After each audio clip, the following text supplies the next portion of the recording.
Hello दोस्तों, स्वागत है आप सभी का आपके अपने इस प्यारे से प्लेटफॉर्म इन द मस्ती क्लासेस में। तो आज हम बिहार बोर्ड कक्षा 10 के हिंदी के गोधूली भाग एक के जिस पहले चैप्टर है कौन सा, श्रम विभाजन और जाति प्रथा। तो इस चैप्टर के हम संपूर्ण ऑब्जेक्टिव क्वेश्चंस को आज जानेंगे। तो चलिए वीडियो को शुरू करते हैं। तो आपके स्क्रीन पर पहला क्वेश्चन आ गया है और क्वेश्चन है क्या, श्रम विभाजन और जाति प्रथा के लेखक कौन है। तो श्रम विभाजन और जाति प्रथा के लेखक कौन है।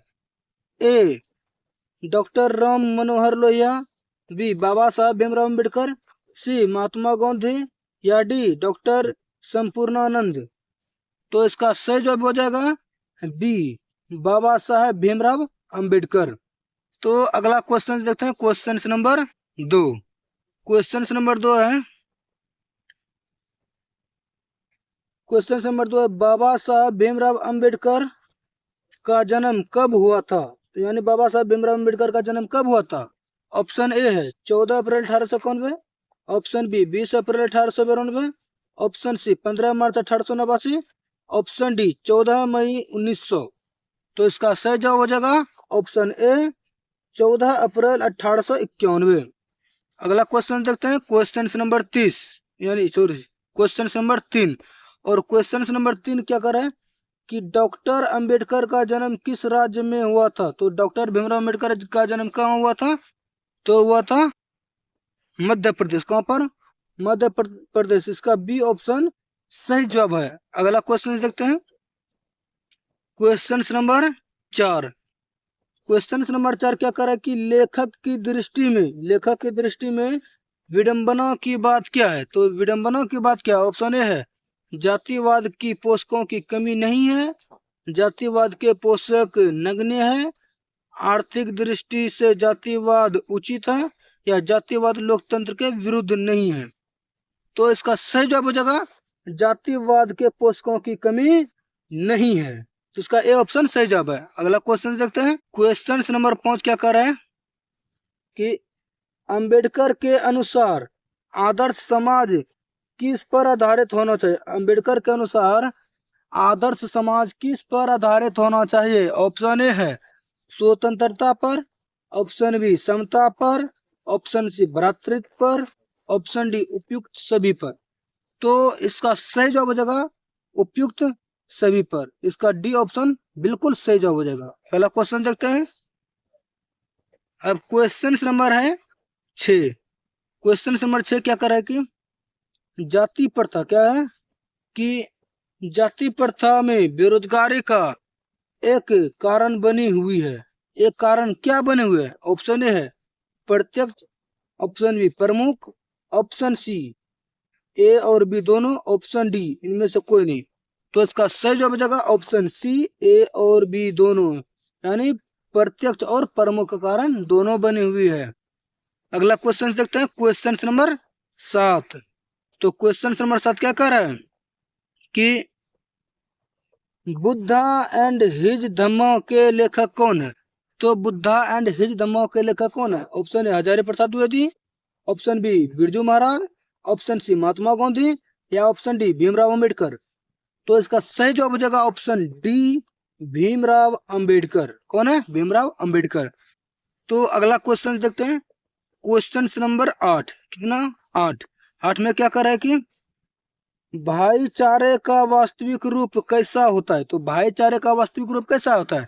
ऑप्शन ए दूध और शक्कर के मिश्रण की तरह, दूध और पानी के मिश्रण की तरह, तिल और तंडुल के मिश्रण की तरह, या ऑप्शन डी पानी और नमक के मिश्रण की तरह।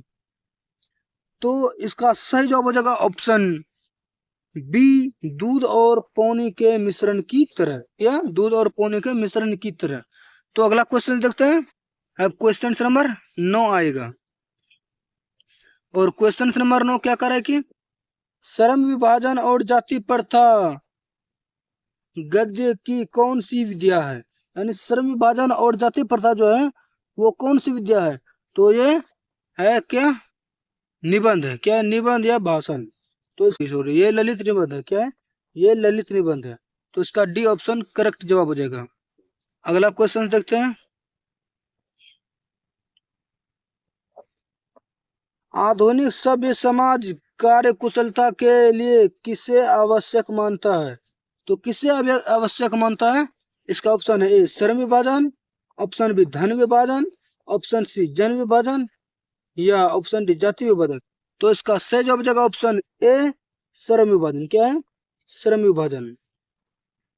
अगला क्वेश्चन देखते 11 में कह रहा है कि डॉक्टर भीमराव अंबेडकर के पिता का क्या नाम था? डॉक्टर भीमराव अंबेडकर के पिता का नाम क्या था? A Ramdev Sakpal, option B Ramji Sakpal, option D Ramkishan Sakpal, option D Radheshyam Sakpal. तो इसका सही जवाब क्या हो जाएगा? इसका सही जवाब हो जाएगा ऑप्शन बी रामजी सकपाल। क्या है? रामजी सकपाल। अगला क्वेश्चन देखते हैं। अब क्वेश्चन नंबर आ रहा है 12 और 12 में क्या कर रहा है कि डॉक्टर भीमराव अंबेडकर की माता का क्या नाम था? डॉक्टर भीमराव अंबेडकर की माता का क्या नाम था? तो इसकी माता का नाम था ए रोनीबाई, बी कुंतीबाई, सी शीलाबाई या डी भीमाबाई। तो इसका सही जवाब हो जाएगा ऑप्शन डी भीमाबाई। तो अगला क्वेश्चन देखते हैं। अब क्वेश्चन नंबर आ रहा है 13 में डॉक्टर अंबेडकर ने पीएचडी की उपाधि कब धारण की? तो पीएचडी की उपाधि कब धारण की? ऑप्शन ए है 1920 में, ऑप्शन बी 1918 में, ऑप्शन सी 1961 में, ऑप्शन डी 1914 में। तो इसका सही जवाब हो जाएगा क्या? तो इसका जवाब आप सब कमेंट बॉक्स में बताइएगा। अगला क्वेश्चन देखते हैं। अगला क्वेश्चन क्या है कि the caste in India their mechanism किसकी रचना है? क्या है? The caste in India their mechanism किसकी रचना है? तो ये ऑप्शन ए है Bhimrao Ambedkar, option B Ram Manohar Lohia, option C Mahatma Gandhi, option D Sukhdev. तो इसका सही जवाब हो जाएगा ऑप्शन ए भीमराव अंबेडकर। क्या है? कि भीमराव अंबेडकर। अगला क्वेश्चन देखते हैं। क्वेश्चन नंबर 15 और 15 क्या कर रहा है? आर्थिक पहलू। क्या आर्थिक पहलू से भी जाति प्रथा क्या है? आर्थिक पहलू से भी जाति प्रथा क्या है? ऑप्शन ए लाभदायक, हानिकारक, अनुकूल या इनमें से सभी। तो ये जो है आर्थिक पहलू से भी जाति प्रथा जो है वो बिल्कुल हानिकारक है। क्या है? हानिकारक है। अगला क्वेश्चन देखते हैं। क्वेश्चन नंबर 16 में क्या कर रहा है कि 16 में कह रहा है डॉक्टर भीमराव अंबेडकर के चिंतन व रचनात्मक के मुख्यतः कितने प्रेरक व्यक्ति थे? यानी इनके जो प्रेरक व्यक्ति थे वो कुल 3 थे। कौन? कुल कितने थे? 3 थे। अगला क्वेश्चन देखते हैं।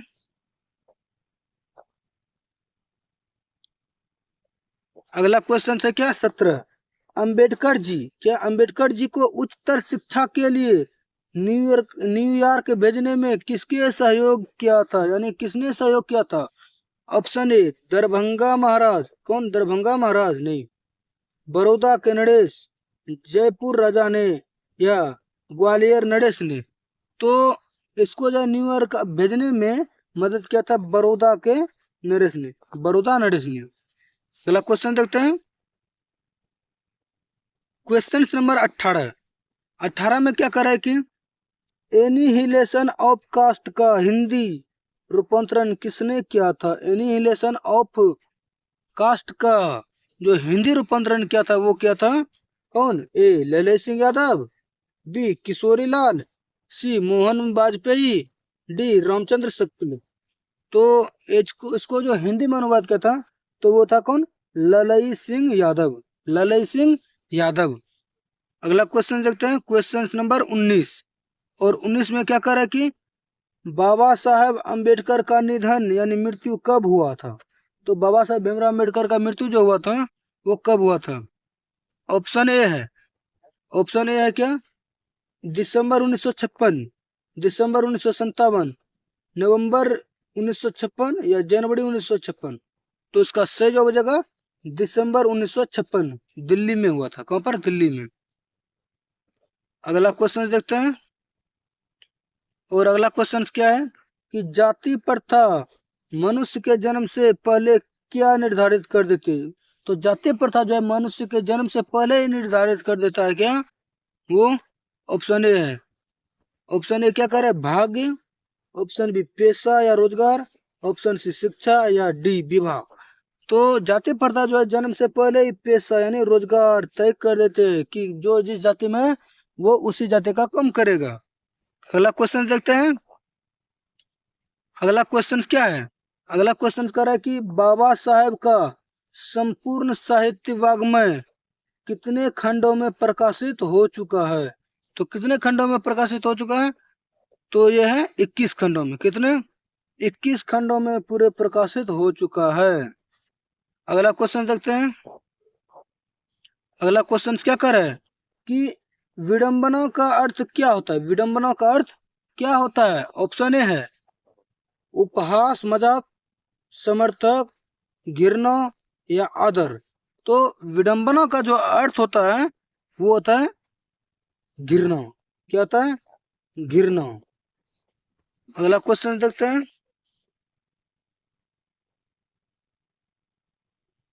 सॉरी, इसका हो जाएगा उपहास। क्या हो जाएगा? उपहास। 23 नंबर क्या कर रहा है कि 23 नंबर कर रहा है जाति प्रथा मनुष्य को जीवन भर के लिए किसमें बांध देती है? जाति प्रथा जो है मनुष्य को जीवन भर के लिए किसमें बांध देती है? एक ही पैसे में, एक ही घर में, एक ही शहर में, या इनमें से कोई नहीं। तो जाति प्रथा जो है मनुष्य को जीवन भर के लिए एक ही पैसे में बांध देती है। क्या करते हैं? एक ही पैसे में बांध देती है। अगला क्वेश्चन देखते हैं।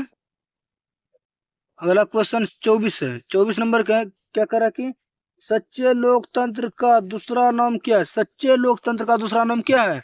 ए राजतंत्र, बी तानाशाही, सी भाईचारा, डी कानून। तो सच्चे लोकतंत्र की जो दूसरा नाम है वो है भाईचारा। क्या है? भाईचारा। अगला क्वेश्चन देखते हैं। Question number 25। पूरे 30 क्वेश्चन हैं, तो अभी 25वां क्वेश्चन हम देखेंगे। तो 25वां क्या करे कि हु आर द शूद्राज? क्या हु आर द शूद्राज किसकी रचना है? हु आर द शूद्राज किसकी रचना है? ए महात्मा गांधी, बी डॉक्टर भीमराव अम्बेडकर, सी जवाहरलाल नेहरू, या डी राजेंद्र प्रसाद। तो हु आर द शूद्राज जो है वो डॉक्टर भीमराव अम्बेडकर की रचना है। अगला क्वेश्चन देखते हैं। Question number 26। 26वां क्या कर रहा है कि 26वां भारत के संविधान निर्माता के रूप में हम किन्हें जानते हैं? भारत के संविधान के निर्माता के रूप में हम किन्हें जानते हैं? तो वो है डॉक्टर भीमराव अंबेडकर। बाबा साहेब भीमराव अंबेडकर है। अगला क्वेश्चन देख लेते हैं। अब क्वेश्चन नंबर 27। 27वां क्या कर रहा है कि जाति प्रथा के अनुसार श्रम विभाजन का आधार क्या है? जाति प्रथा के अनुसार श्रम विभाजन का आधार क्या है? ए मनुष्य की रुचि, रोजगार, या सी पैतृक पेशा यानी माता पिता का काम, या कौशल क्षमता।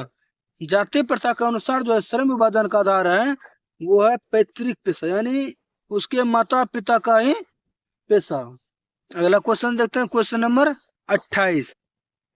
और 28 नंबर क्या करा कि डॉक्टर अंबेडकर का जन्म किस प्रकार के परिवार में हुआ था? डॉक्टर अंबेडकर का जन्म जो है वो किस प्रकार के परिवार में हुआ था? ए ब्राह्मण परिवार, बी क्षत्रिय परिवार, सी दलित परिवार, या डी वैश्य परिवार। तो डॉक्टर भीमराव अंबेडकर का जो जन्म हुआ था वो था एक दलित परिवार में। किसमें? दलित परिवार में। अगला क्वेश्चन देखते हैं। अब क्वेश्चन नंबर है 29। क्या है? 29। और 29वां कह रहे हैं कि लाहौर का जात पात तोरक मंडल का वार्षिक सम्मेलन कब हुआ? तो लाहौर का जात पात तोरक मंडल का जो वार्षिक सम्मेलन हुआ था वो था कि कब? 1935 में, 1936 में, 1937 में, या 1938 में। तो ये कब हुआ था? 1936 में हुआ था। अगला क्वेश्चन देखते हैं। और अगला क्वेश्चन है 30वां नंबर क्या कह रहा है कि जाति प्रथा मनुष्य की रुचि पर आधारित न होने के कारण समाज में क्या पैदा करती है? तो पैदा जो करते हैं वो क्या है? भुखमरी और बेरोजगारी, सुख और समृद्धि, एकता या डी विकास। तो जातीय प्रसाद जो पैदा करते हैं वो क्या करते हैं? भुखमरी और बेरोजगारी, क्योंकि बेरोजगारी ज्यादा बढ़ जाता है, तो बेरोजगारी बढ़ने के कारण तो भुखमरी बढ़ेगा ही। तो आज हम पूरा टोटल 30 क्वेश्चन जाने, तो इसमें से आप कितने क्वेश्चन जानते थे वो कमेंट बॉक्स में बताइएगा।